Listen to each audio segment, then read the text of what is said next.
welcome to the Wendell Show. How's everybody doing tonight? All right, I'm so happy to see everybody excited and sober, huh? Yeah? No, I'm being serious. See, there was this one girl actually last night who threw up. Yeah, not the bit. Sorry. I'm going to start over. Now look at this camera. Actually, last night there was this one girl who got a little bit too excited and spewed her happiness all over the floor. And guess who had to clean it up? Yours truly. Not the business, okay? Well, tonight our topic is respecting more than the rainbow. There's no Dorothy, no Toto or anything, but we do have some very special guests. Are you ready? Are you ready? Actually, we're not going to go yet. You know why? Because it's time for your dose of spicy stuff. All right. Well, now, guys, I really love scary movies, okay? I love screaming and jumping at the music and all that stuff. But one thing that doesn't scare me is the little Scream franchise. You guys know what I'm talking about with the guy in the white mask? Yeah, I don't understand that. But actually, Dimension Films on April 15, 2011 are coming out with a Scream #4. How about that? Are you guys going to go see that? Really? Whoa. Well, I know I'm not. Oh, well. Obama signed the health care reform bill into law on Tuesday. That's pretty important, yeah? Now, I don't know much about the law, but I will say this. If you are a Republican, you can hate it all you want, and if you're a Democrat, you can love it all you want, or vice versa. Either way, we've got to stick with it because, hey, it's here to stay, okay? All right. Applause. Yeah. Goodness, where's the energy? Come on, guys. Well, that's your dose of spicy stuff. I'm so glad you could handle it, okay? Well, whenever the words transgender or transsexual are spoken, many people begin to assume certain things, like being transgender is a choice. We all have our assumptions, okay? But tonight we have a special guest, Professor of Management Information Systems, Dr. Janine Aronson, here to clear up those assumptions. Let's give her a big round of applause, guys. How are you? Good. How are you? Good. Let me move this deli out of the way. This is a part of our new advertising campaign. Oh, wonderful. There you go, Mallory. How's everything going? Everything's great. Good. Everything's normal. Everything's normal. Yes. Yeah, normal. Well, I have a question for you. Sure. What influenced your decision? Well, it's not really a choice. It just is. It's the same as decide. You know, nobody decides to be black. Nobody decides to be white. Nobody decides to be gay or lesbian. You just are. And so it was more a question of realizing who I was and then making steps to become who I really am rather than who I was. Right. And has it been a lifelong struggle or a struggle at all? Yeah, it's more of a lifelong sense, if you will, that leads to a lot of, well, it leads to a lot of upset in your life. Things aren't right. People often say, you know, I'm a woman in a man's body. I never felt like that was the right way to describe it. It's just that, you know, growing up, things just didn't feel right. It never felt like I was a man. It's the best way to describe it. It was just off. And like, gee, you know, normal heterosexual guys do this sort of thing, but that doesn't fit. It just feels just odd or awkward. Like, how's school for you? Oh, school? College? Actually, I thoroughly enjoy college, but basically, by the time I got to college, I basically put up a male facade throughout my entire life, from, you know, roughly teenage years on, and it was pretty acute then. Basically, it's a process of suppression. You try to suppress your true nature, and as you suppress yourself, you discover that it leads to depression, it leads to oddball things in your life, things just, again, it doesn't fit. It's I describe the process as one of pretending to be a fish, where you... A fish. Why not like a zebra? Well, you could, if you like a zebra. Okay, no, I chose a fish because I do improvisational comedy, and that was the first thing that popped into my head when I was thinking about what it was like. The idea is that you basically are pretending to be a fish, and so you're sticking your head under the water and you're swimming with the fish, alive rather than the others swimming with the fishes. And so every once in a while, every 30 seconds or so, you have to surface, breathe, right? Back down, pretend to be a fish some more, back up to the surface. And after a while, you realize that you're not really a fish, that you're a mammal, and you can make a choice at that point. You can die. You can choose to pretend you're a fish and recognize that you really aren't one. And many people do that. Or you can just say, well, I'm not a fish, I'm a mammal. And you can surface, face the fact that you know who you are, and head for shore. And so I started heading for shore about 4 years ago. Good. Yeah. That's great. That's a really Well, I guess I can be a zebra underwater. You can be a zebra. As long as my stripes don't fade. I don't want any fading stripes. Bring a snorkel. Bring a snorkel. Yes, I will. Yeah. Because I don't want to die underneath the water. Well, I remember we talked about gender identity dysphoria and gender identity euphoria. Could you tell the audience what that is? I realize what happens with a lot of younger people, and I'm not that young, I just look young, I hope. What happens with a lot of younger folks going through this, and it's what I felt, it's called gender confusion. People are, there's a lot of confusion in being a teenager or even a preteen, but when you have gender dysphoria, it's exasperated dramatically. And then when you hit puberty, it's like, oh my God, what's happening? So what happens then is a lot of teenagers go through gender confusion. It's often termed gender identity dysphoria, where things don't feel right. You start to recognize that the body doesn't match the soul, so to speak, the heart, the soul, the brain. And you start to work with it, okay? And so I basically claimed that I had gender identity dysphoria. I wasn't in therapy or dealing with it directly. I was suppressing it for years. And 4 years ago, when I recognized who I really was happy about it.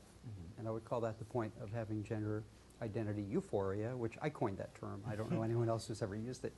And you better patent it. Huh? Yeah, I know. Yeah. Trademark it now. You'll see it on breakfast foods. But then I recognized, basically there's something very satisfying in knowing who you are, and then later, and this happened much later, is recognizing that there's no reason for anyone to apologize for who or what they are. You just are who you are, and if someone is upset about it, well, it's their business. It's not your business, and so don't buy into it. And I bought into it for quite a while, and after a big family event, I just realized, I don't have to apologize for who or what I am. I just am who I am, and the other people can deal with their issues. Right. And so, it's your life. And live it to the fullest. And when you do recognize who you are, whether you come out or clue people in or not, it doesn't much matter, because you know who you are. You have a sense of genuineness about yourself. You get to live your true self, be your true self. Right. And consequently, you can basically, I characterize this process like this. I read a blog post. It's a trans connection site for mostly trans women. There's a few trans men. There's a few allies. And somebody posted a statement that said, a few quick questions. And there were 5 of them. And the middle question was, what is the meaning of life? And I read this and I said, oh, I've really known this since I was a teenager, probably since I was about 11 or 12. And I never verbalized it this way. And I thought, oh my God, I actually know the meaning of life. And so, of course, I answered 42, because the Hitchhiker's Guide to the Galaxy dictates 42. But you asked the wrong question, and it's going to take us 10,000 years to figure out the right answer. It's like, okay. And then I said, seriously, I do know the meaning of life. And I just started typing it. As it flowed out, I realized, yes, I do. And the meaning of life is love. It's pure, it's simple, and it's unconditional love. And that's the meaning of life. And it begins with, once you can accept yourself unconditionally for who you are, then you can learn to love yourself. Once you can learn to love yourself, you can learn to love others unconditionally, because you've learned to love yourself unconditionally. And once you've loved others unconditionally, you're ready to receive love in return unconditionally, whether it comes or not. And it's a healthy growth spurt to come to that recognition. And so the meaning of life is love. It's simple, it's pure, and it's unconditional, and that's it. And then I realized, thank you. And then I realized that all great religious leaders, all great leaders of peace, basically said the same thing. About a week later, it was like, oh, that's right, yeah. That's the base. That's the base of all religion. Now, if most organized religion would follow it, it might be a better world. So, really might be, actually. but I was able to verbalize this about 6 months ago, and I went, oh. And so people spend their whole lives looking for the meaning for life. You already know it. I know. I know the meaning of life. Exactly. So take it and use it any way you like. Yeah, take that, guys. It's in my heart, right here. Can you give me a typical day outside of MIST? Like, I know we talked about you singing. Yeah. Oh, I just find it so interesting. Yeah. But what's well, like? the typical day is normal. One thing that people, and I've learned this just from living, most trans folk, trans women, trans men, and I'm sure most people are looking for a normal life. They want things to be normal. They want to wake up. They want to have a job. They want to put food on the table. They want to take care of their families. And you know, I originally in my letter that was supposed to go to the faculty, but I cut it way down. I said basically all we seek is normality. We're not, you know, everything. The media basically and the entertainment industry for the most part puts a very let's just say a skewed view of transgender and transsexual individuals, transgender individuals in general. And it's really a shame that happens because I know very few people who fit those molds that you see in the stereotypes. Basically, the typical day, and we'll get to the atypical day in a minute, the typical day is wake up in the morning, eat breakfast, you know, clean up, get ready for work, go to work. I admit it takes longer now to get ready for work, okay? It's a given. It's fine. Yeah. We all take our time. Get to work, socialize with some people at work, eat, make phone calls, whatever. And in the evening, go home from work, eat dinner, possibly with friends, possibly at home, possibly out. And as the evening wears thin, get ready for bed and go to bed. And go to sleep and wake up and do it again. And you know, it's not a bad life. So that's a normal day. I've had funny events happen. I've had some bad things happen. Not bad in the physical sense, just from cluing people in, having them be very unhappy with what I've decided to do, even though it's not a decision. And so, for the most part, I have not changed what I do socially. I still head out and listen to live music. I have friends who perform. I have performed with friends at a party or two where the band members just basically, I knew it was a performance party, everybody come on in. A wonderful local singer-songwriter, Caroline Aiken, put on 4 workshops on performance. I went to all 4 of them. The first part was 3 hours of instruction as well as interaction among the group. It was a workshop. And then a break for dinner, and then we all performed on stage at the Globe, followed by the headliner being the person who ran the workshop. And so the first one was performance. The second one was on guitar technique. I learned that I've been playing the guitar wrong for decades. Upside down or something? Yeah. Oh, goodness. It's a matter of fact, behind my head. Yeah. And the third one was on voice, which was really interesting. I learned the physiology of the vocal cords. You know, again, we all performed. And then the fourth one was on drumming. And it was kind of funny. The first 2 were all women. The second one, there was one guy. And the last one, I was the only woman there. And it was just kind of an odd thing. But, you know, drums are a guy's sort of instrument. So I guess guys like to beat drums. I don't know. I was there for the rhythm. That anger out, you know. Bang, bang. Yeah. In rhythm, though. Yeah, right. What was really entertaining was I haven't played drums. I haven't touched a drum set in about 8 years. And before that, it was decades when I was in a band when I was a teenager. And after I finished using the drum set, one of the guys who was very unsure of himself went, well, she can do it. I can do it. It's like, yeah, right. Excuse me, then. Yeah. So, yeah. So, atypical days, I really enjoy Athens local music. It's fun. It's nice. It's not like I go clubbing and go crazy or anything. I just basically enjoy the local entertainment and take part in it. And I perform at Temple as well, Congregation Children of Israel. We have a singing and a musical group. I play guitar. 2 of us play the guitar. And there's one person plays the piano whenever he can come. And there's 4 or 5 women who sing along with the 2 of us who play the guitar. And basically once a month we perform. I've been to the rehearsals. We got snowed out the last time we were supposed to play. And that's fine. But we did, 3 of us did go to a local meeting, a regional meeting of Hadassah, which is an international women's organization, charitable organization. And the three of us performed the Abdallah service, which is the end of the Sabbath service, which is quite beautiful when it's done musically. And so that was a blast. Cool. That was a blast. So the three of us did it. It was real sweet because the organization planted trees in Israel for us. Really? Yeah. Did they take pictures And it was, of them? no. Oh. No. But they have someone over there to keep changing the signs. Mm-hmm.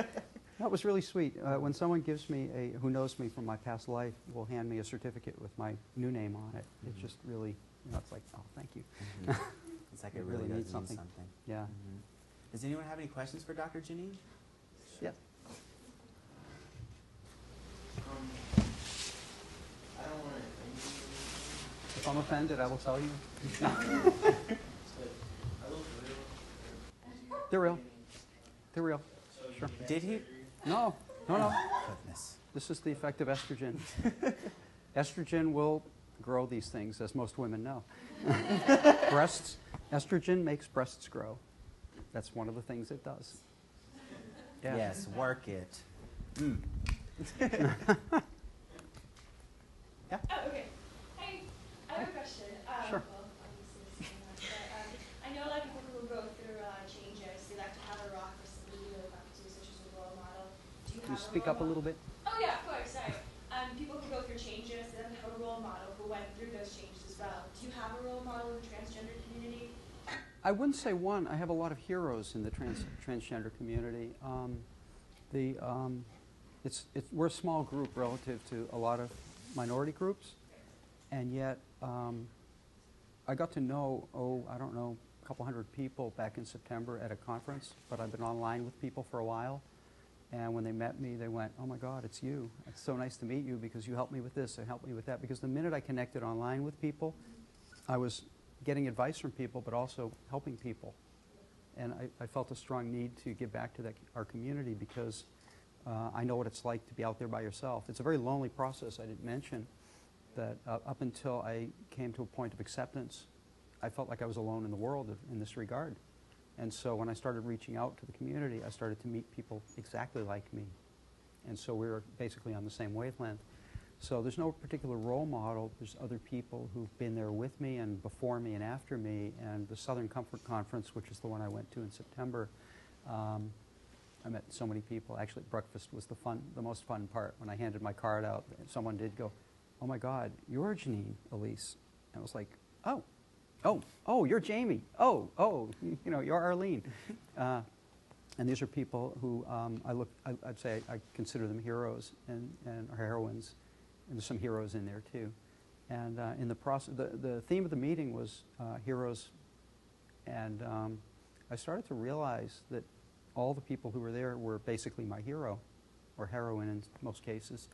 And people started looking at me and saying the same thing. And it was like, oh my gosh, am I really, I'm just trying to be myself. And people have made the comment, you're so brave, you're so courageous. And I thought, I'm just trying to be myself, but thank you, So yeah, so no one particular person, but it's a whole group of people. And I was very fortunate to meet a woman who went full-time at Georgia Tech a little before me. She was supposed to go full-time, which is the process of living completely as your new gender, or real gender, I should say. She was supposed to do that in December, about 3 weeks before me, and she ended up doing it about 2 months early because of the way her schedule worked in the university. And there's another heavily closeted transsexual woman at Georgia Tech, as well as a woman I know at Auburn who's on the faculty. And I got a lot of assurances from them, as well as some legal people, that things are going to be okay. And that was very important. So thanks for asking. Sure. All right. Well, let's give Dr. Janine a big round of applause. Thank you. Thank you so much for coming. We'll be right back, guys, after this.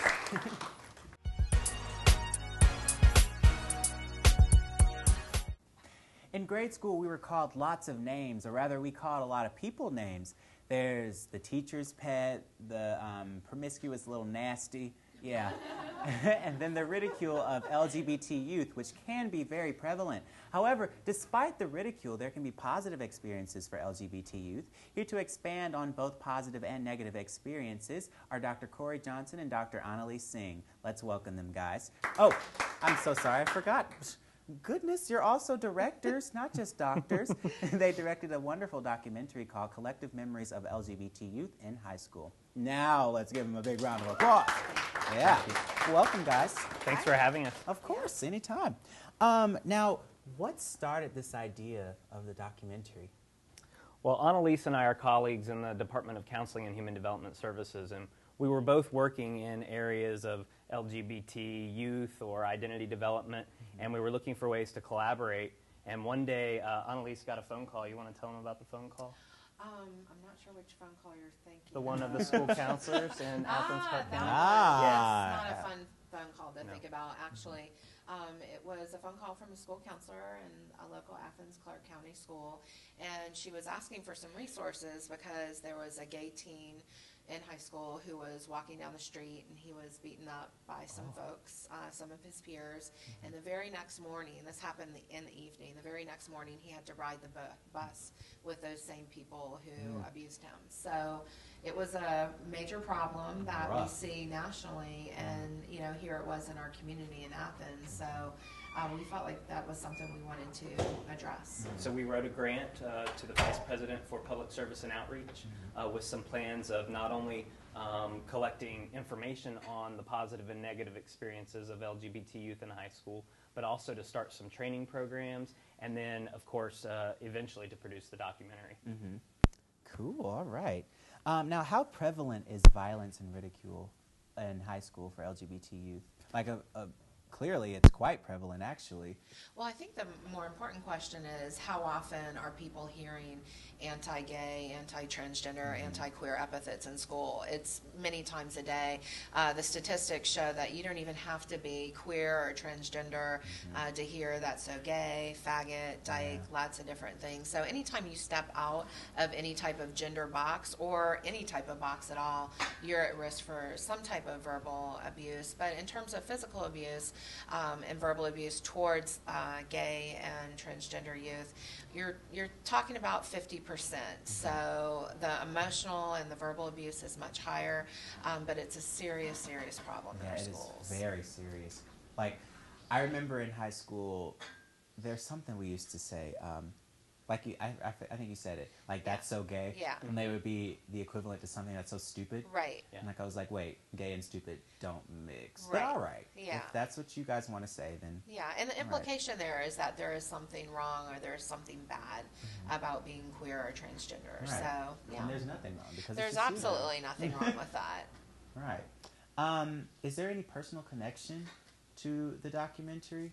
Yeah, I think we have a lot of personal connection. Definitely. That's probably why we're motivated to do some of this work. For me, in high school, I had access to a lot of masculine privilege. I was not out, and in fact, I was a perpetrator of a lot of the violence, the anti-gay, slang and those kinds of things, because I was so worried about being identified that way, right? And so it was an attempt to kind of make sure others didn't perceive me that way, and one way to do that is to bully other people to say that that's not me. Right. And so as I kind of came out in college and began to process some of that, I thought, I have a lot of work to do on the other side for the harm I caused a lot of people in my school. Okay. And I was on the receiving end. I think we've talked about this a lot. So, and actually some of the worst abuse I experienced was from my principal. I was born and raised in New Orleans, yes, and I was raised by an Indian father who wore a turban and a white Scottish-Irish mother. And so growing up biracial in that school where I was pretty much the only person of color there was pretty hard. So a lot of racial epithets. But then I went to a Catholic school, so my principal would constantly kind of say things to me that were derogatory around my sexual orientation. I describe as a queer woman of color, and so it was interesting. A lot of those epithets happened in the gym in front of other people. So I think it was really hard to experience that from other adults. And what's been interesting is we look at survey data and research.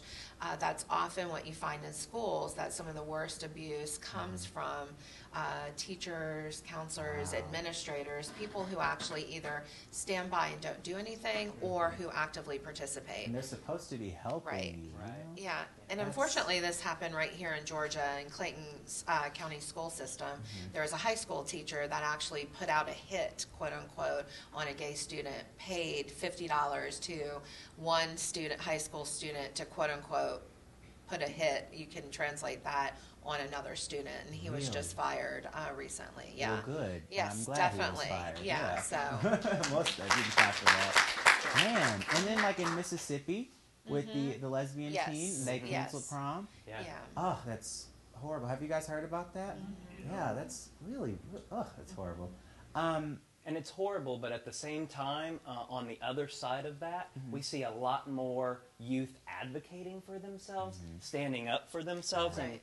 fighting. And so while that's terrible, there's also a lot of good visibility and positive movement that youth are doing, because youth are very powerful. And so we have to empower them in ways that know that they have rights and know how they can get support and build allies. Well, speaking of students and youth, how are the students that were in the documentary doing now? I know of one, Andy Stone. Yeah. I know he's doing amazing. well. Yeah, he is amazing.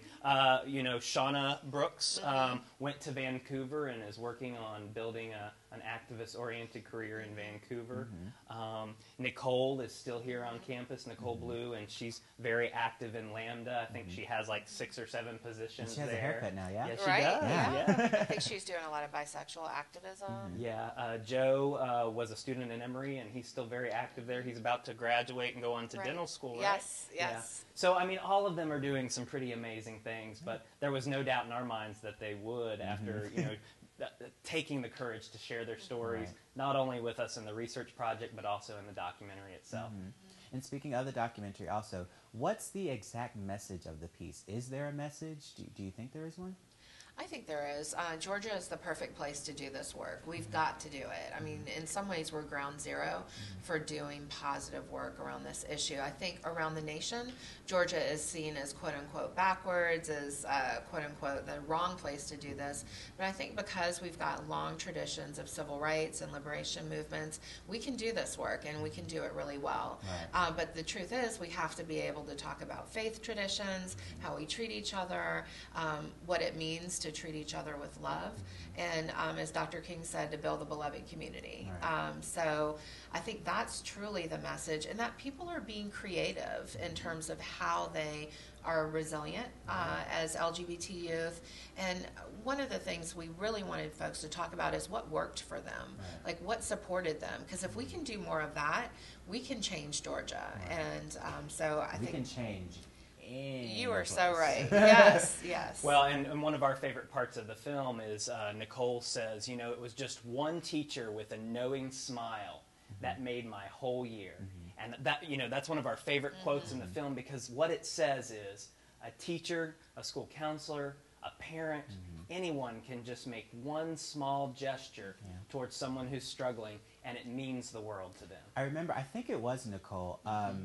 I think she was talking about she and her girlfriend. Yes. Yeah. They were going off somewhere, Yeah. and the teacher was like, "Oh yeah, well have fun." Yeah. You know, That's exactly it. Well, she that's acknowledged their relationship with that knowing smile, Right. and by directly saying, I want you to have fun. I think sometimes people think that keeping queer and transgender kids safe in school is about it's complicated or they're at risk for getting fired. But the truth is, when you keep kids safe, when you keep queer and transgender kids safe, you keep all youth safe. And it's really not as hard as people think it is. Now LGBT, not just youth, but just the community in general. I know that you guys did a workshop. Yes. I think March 16th. Yes. Yeah, Yeah, we've about- done a number of workshops. Now, A how lot. are those? How are Yeah. those going? I Do mean, you have any upcoming? we've done several workshops over the past 2 years that we've been Right. working together on this project. We've brought youth workers, maybe about 40 of them from the area, to the Georgia Center for Continuing Education for a workshop. We've done a number of others, but we did just hold a transgender workshop, creating a supportive and safe environment for transgender faculty and staff on March 16th. And we had a great turnout. Tracy McDaniels and Drew Levasseur were the facilitators of that workshop, and it was just amazing. Wow. Yeah. That's really good. Do you guys have any questions for these wonderful people? I have a question. I was wondering about like the violence